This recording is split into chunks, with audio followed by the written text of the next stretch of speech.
Pronto. Amados irmãos, nós vamos conversar, nós vamos dialogar, muito menos que pregar. Vamos ter uma conversa franca, nesse momento, sobre a verdade no sentido das Escrituras. Convido a você a abrir sua Bíblia em João capítulo 14, versículo 6, onde está escrito: E disse-lhes Jesus: Eu sou o caminho, a verdade e a vida. Ninguém vem ao Pai senão por mim. Jesus diz claramente que Ele é o caminho, Ele é a verdade e Ele é a vida. E ninguém chega ao Pai senão por Ele. Então o caminho para o Pai passa por Jesus. O caminho para o Pai passa pelo Evangelho, a boa nova pregada por Jesus. Se nós formos lá no capítulo 91 dos Salmos, nós vamos ver que ele fala lá que a verdade, que Deus é a verdade, e essa verdade é o escudo e broquel. Ele diz que nós nos escondemos sob as suas asas, e a verdade, a sua verdade é o nosso escudo e broquel. O broquel é um escudo pequeno. Nós acabamos de ver, de consultar a etimologia da palavra, e vimos que broquel é um escudo pequeno que os gladiadores usavam nas mãos, né? Era um escudo bem pequeno. Mas lá nos Salmos ele fala que Deus é o nosso, é a nossa verdade, e Ele é o nosso escudo e broquel. Então é um duplo escudo, é uma dupla proteção. Um escudo maior e um escudo menor. Um escudo menor para desferir e aproximar os golpes contra o inimigo. Nós vemos também na palavra, a palavra diz que o diabo é o pai da mentira. Porque se ele é o antípoda, se ele é contrário a Deus, se ele é contrário a Jesus, e Jesus e Deus são a verdade, então o diabo é o quê? É a mentira.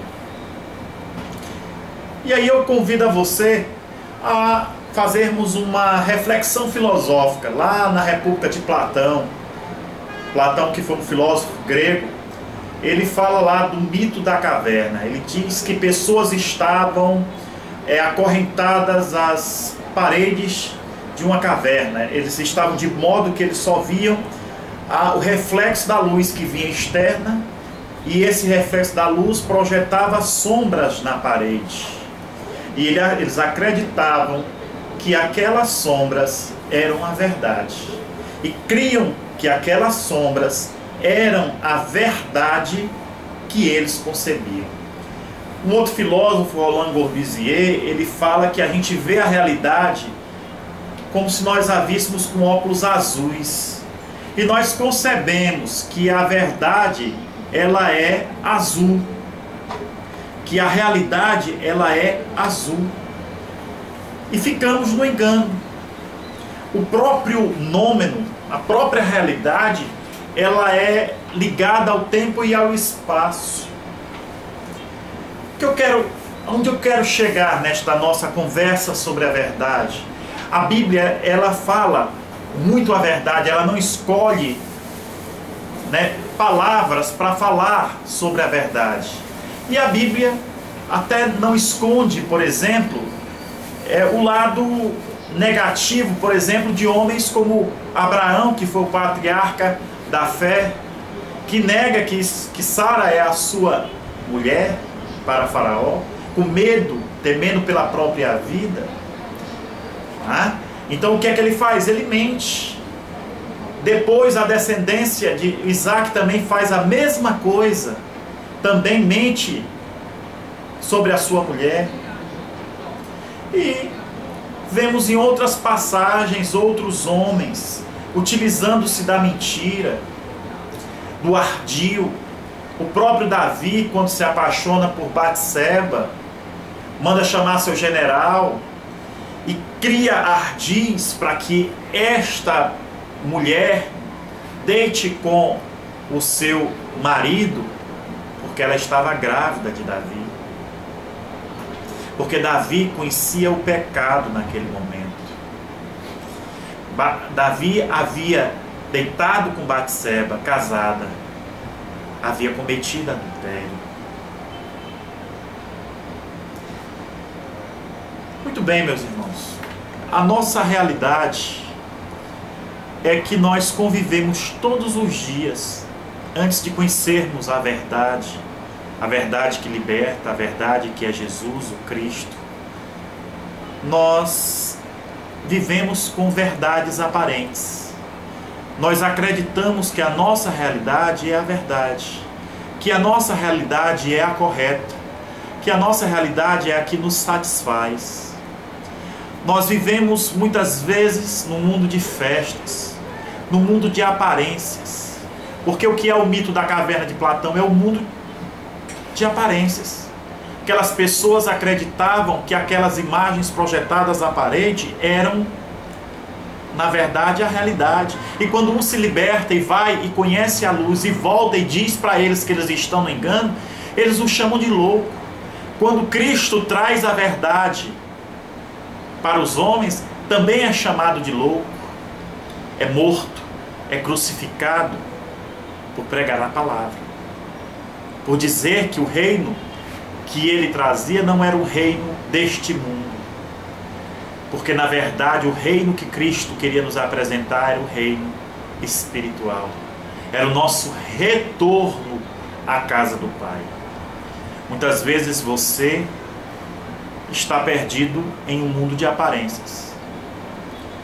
Quantas mulheres e quantos homens vivem na alta sociedade, de festas, de gastos, e acreditam que aquelas pessoas que a cercam quando elas estão no poder são seus amigos, e nesse mundo de aparências se enganam e muitas vezes se sentem vazios, muitas vezes não se sentem preenchidos, e às vezes alguns, quando perdem o poder, quando perdem o dinheiro, veem que aqueles amigos se afastam, porque não eram verdadeiros amigos, porque o verdadeiro amigo é aquele que está para todas as horas, está no momento da tua alegria, está no momento da tua tristeza, está no momento em que você está por baixo, está no momento em que você está por cima. Ele é amigo em qualquer situação, ele é amigo em qualquer momento.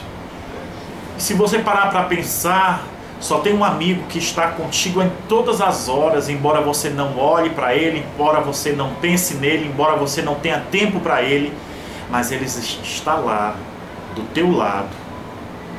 Esse é Jesus Cristo. E é esse Jesus, esse Cristo, mais do que crucificado, ressurreto, que nasceu na carne e ressuscitou no Espírito, que eu te convido hoje para conhecer. Porque o mundo de festas, o mundo de aparências, é um mundo de engano. O mundo de festas não preenche ninguém, não te traz a salvação, não te traz o crescimento, te traz gastos e te traz falsas alegrias. Você também que gosta daquela balada, daquele forró, daquela música eletrônica, daquele reggae, você vai para esses lugares e acredita que está feliz, que está alegre, que está contente, mas na verdade ali não traz alegria. Aquela alegria passageira, ela não te preenche. Depois de tudo aquilo, continua vazio.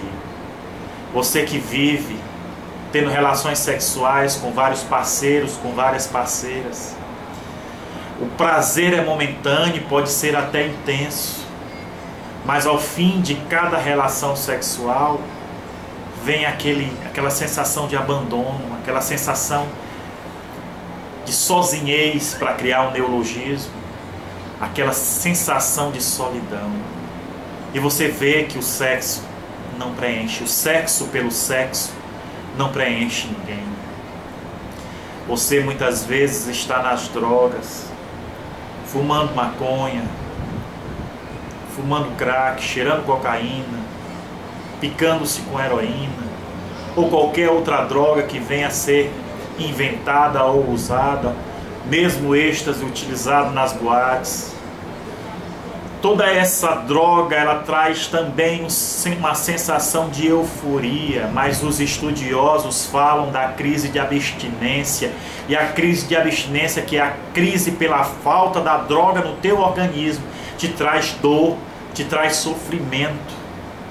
E eu quero te dizer, lembrando de um grande poeta brasileiro, Carlos Drummond de Andrade, que a dor pode ser inevitável, mas o sofrimento, ele é opcional. Ei, escuta agora. Você está passando por um momento de dor. Essa dor pode ser inevitável, é a perda de um ente querido, é o abandono dos teus pais, é o abandono da tua mulher, é o abandono do teu esposo. Qualquer sensação de dor que você esteja enfrentando neste momento é uma dor falsa. Por quê? Uma dor falsa. Porque essa dor é passageira. Você está sofrendo porque você quer. Afaste-se. Carlos Drummond de Andrade foi sábio ao dizer que o sofrimento é opcional. Afasta-te desse problema e você vai ver que o problema vai se tornar menor.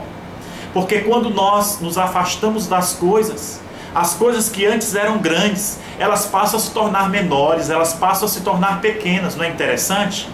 Um barco que está lá no horizonte, que eu olho lá no horizonte, ele está bem pequeno, mas quando eu me aproximo dele, ele se torna maior. Assim são os problemas. Quanto mais próximo, quanto mais envoltos, quanto mais nos deixamos envolver pelos problemas, mais esses problemas tomam conta da situação e nos envolvem.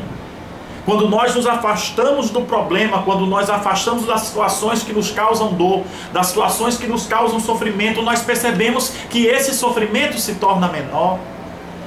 Quando nós estamos envolvidos com aquela mulher, com aquele homem que nos abandonou, mas que nós ainda amamos, que nós ainda somos apaixonados, apaixonadas, nós vemos que quanto mais próximo, nós mais sofremos. Quando nós nos afastamos, a dor vai diminuindo. Quando você liga todo dia para alguém dizendo por que você me abandonou, você sente mais dor. Mas quando você deixa de ligar, no primeiro dia você sofre, no segundo dia você sofre, no terceiro dia você já começa a sofrer menos ainda, porque você se afastou do problema. Porque quando nós nos afastamos do problema, nós vemos o problema como um todo e percebemos a verdade sobre esse problema, e percebemos que nós vivíamos num mundo de falsa aparência, num mundo de imagens projetadas na parede, num mundo de mentiras, num mundo onde a verdade não prevalecia. E eu te convido agora a fechar teus olhos, se você quiser, e orarmos juntos. Você pode se ajoelhar no sentido de submissão. Procura o teu quarto, procura o canto mais tranquilo, mais menos disperso possível. Curva a tua cabeça se você quiser, mas se não quiser nada disso, fica de olho aberto, porque a posição não quer dizer nada. O que importa é o que você sente no teu coração nesse momento.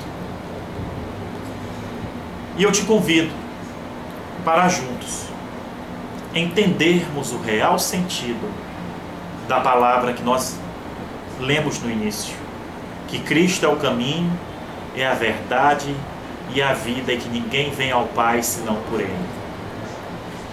Quando Cristo diz que é o caminho, é porque Ele está dizendo que o caminho que você segue hoje é um caminho que leva muitas vezes ao abismo. É um caminho que leva à desilusão, é um caminho que leva ao sofrimento, é um caminho que não leva a lugar algum. Cristo diz: ei, para um pouquinho, perceba que eu sou o caminho, e que o Espírito Santo é o teu farol, é a tua luz. O Espírito Santo que te faz sentir nos momentos de erro quais são os caminhos que você deve seguir. Busca Cristo. E onde é que você vai encontrar o Cristo? Primeiro dentro do teu coração. primeiro dentro da tua alma, primeiro dentro de ti, porque tu é templo de habitação do Espírito Santo de Deus. Procura Deus, procura o Cristo, procura o Espírito Santo dentro de ti, que tu vais sentir a presença dele. Porque o diabo te abandona, o diabo te trouxe muitas vezes, muitos momentos de alegria, mas a alegria do diabo não é permanente. Só Deus traz a verdadeira paz e a verdadeira alegria. Não é o casamento, não é a riqueza, não é nada. Quando nós nos deixamos preencher pelo amor de Deus, nós percebemos que nós estamos plenos, que nada mais nos falta.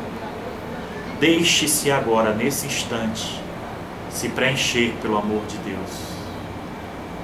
Perceba que Cristo é a verdade. E se Ele é a verdade, Ele também é a vida. Porque antes você estava morto. Eu te convido agora para aceitar Jesus como teu Senhor e como teu Salvador. Diga assim: Senhor, eu te aceito como meu Senhor e Salvador. Te peço agora, preencha a minha vida, enche-me do teu Santo Espírito, tira-me das trevas e mostra a tua verdadeira luz. Apaga as minhas transgressões, os meus pecados, as minhas iniquidades e inscreve o meu nome no livro da vida. Porque agora, nesse instante, eu te aceito como meu Senhor e Salvador. Amém.